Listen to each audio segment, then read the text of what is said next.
Eu gostaria que o senhor pudesse explicar essa questão do referenciamento dos hospitais. Por exemplo, um paciente do Vale do Piancó, se ele for confirmado o coronavírus, ele é referenciado para Cajazeiras para receber esse atendimento no hospital regional ou para outra cidade, doutor Geraldo? Bom, primeiro as pessoas precisam entender que teremos poucos casos no Sertão e no Alto Sertão.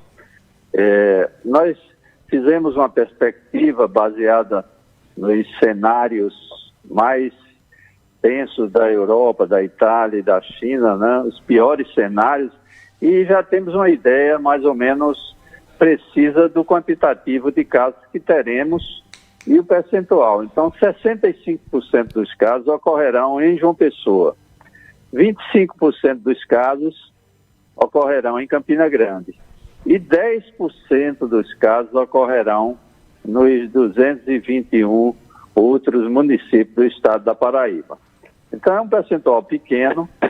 Inicialmente nós temos de montar centros de referência em Campina Grande e João Pessoa, que serão os dois centros de maior fluxo de doentes do coronavírus. É preciso entender que essa doença não pode ser tratada em qualquer hospital.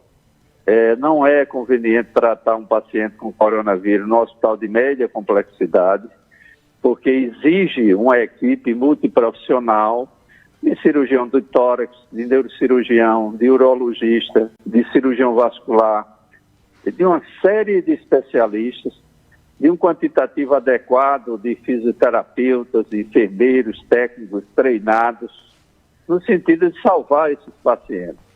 Então, por isso que, inicialmente, nós estamos montando a estrutura, né, no Hospital Clementino Fraga, em João Pessoa, que será a referência para a grande João Pessoa e cidades circunvizinhas.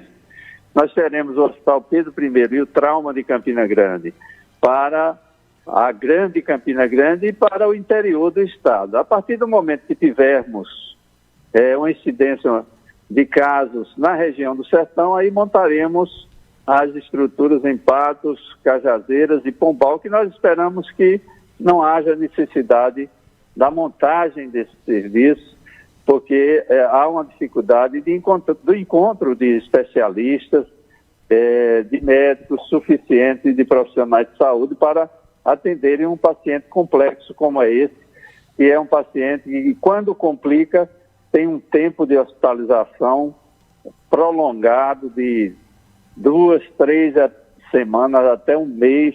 Né? São doentes que complicam, que necessitam de vários especialistas.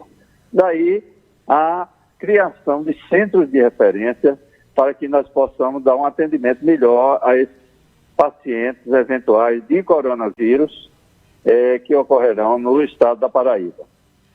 Geraldo Medeiros, secretário de Saúde do estado da Paraíba. E com relação aos leitos da unidade de terapia intensiva, esses leitos também foram ampliados no estado, doutor Geraldo?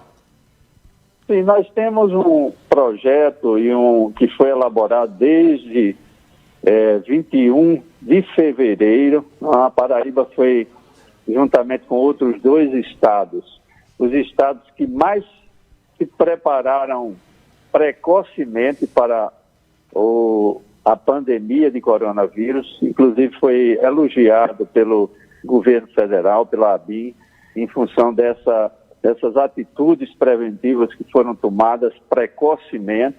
E daí o número ainda pequeno de casos na Paraíba, em função de todo esse trabalho de prevenção, de medidas drásticas, de isolamento e de um trabalho de vocês, da imprensa, que nós sempre estamos presentes para informar a população e conscientizar a população da importância das pessoas ficarem em casa nesse momento, principalmente a população acima de 60 anos, os idosos.